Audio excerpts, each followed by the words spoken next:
We now have eyes on the Premier, Gladys Berejiklian, as she walks towards the microphone to let us... First, thank more than 44,000 people that came forward to testing yesterday in New South Wales. That is a record we did not expect, and I feel so proud and deeply grateful that people have responded, not just in the Northern Beaches community, but throughout Sydney and throughout all of New South Wales, and that's exactly what we want and what we need to see continue. Can I also take this opportunity to thank the health workers and other allied support teams, support crews, who are allowing us to do that number of testing. The pathology units who are working through the night. There are hundreds and thousands of staff across the state working 24/7, sometimes in very difficult circumstances, and with the inclement weather, with the bad weather in the last few days, we've seen a lot of our workers in the rain testing people under difficult circumstances. And I just wanted to express firstly my gratitude to the public, but then also to those who are conducting the tests and those who are actually in the pathology units working around the clock, because that is helping us fight the virus. Overnight in New South Wales, pleasingly, we only had 8 cases of community transmission, 7 of them linked directly to the Avalon cluster.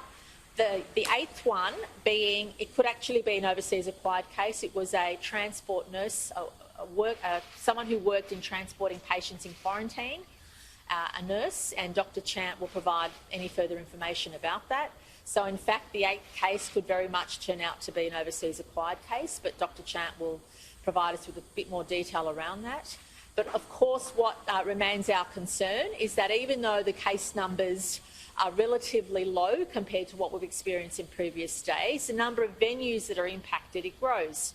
Because when you have people with the virus who've attended venues outside of the Northern Beaches community, it always increases our concern to make sure there isn't a permanent seeding event created by any of those venues. So it's not only important to lock down everybody who has the virus, but also to make sure that we get that information regarding their close contacts and make sure they are also tested, isolated, waiting their test result, or else in quarantine, in self-isolation, should they be found to be positive.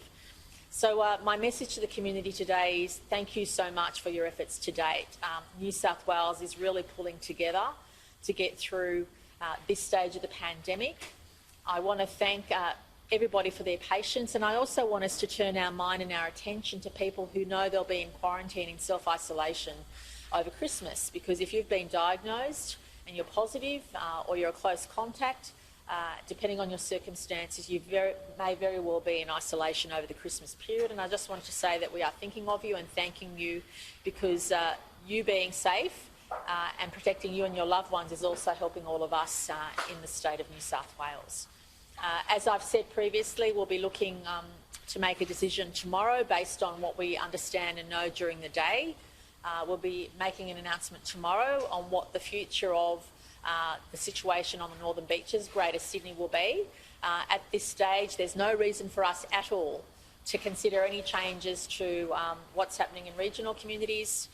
Suffice to say, though, that it's apparent to us, as we said yesterday, if you left the Northern Beaches from the 10th of December and you are in a community anywhere in New South Wales, you should be in self-isolation. You should be treating the situation as though you were living on the Northern Beaches, and that's really important.